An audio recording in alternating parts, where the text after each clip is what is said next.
Buongiorno e ben ritrovati con l'informazione flash di New Sicilia. I principali titoli della mattina. Un pescatore di 44 anni è stato trovato morto sulla battigia della playa di Catania.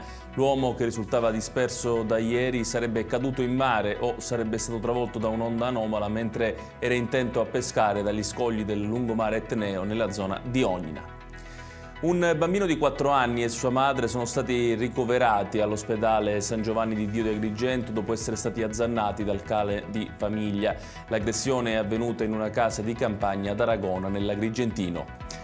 Non ce l'ha fatta Filippo Belbruno, il 48enne di Val Guarnera, nell'Ennese, che ieri mattina era precipitato dal tetto della casa dei suoceri mentre stava lavorando alla sistemazione di una cisterna. L'uomo non è sopravvissuto alle gravi ferite riportate. Sulla vicenda è stata aperta un'inchiesta da parte della Procura di Enna.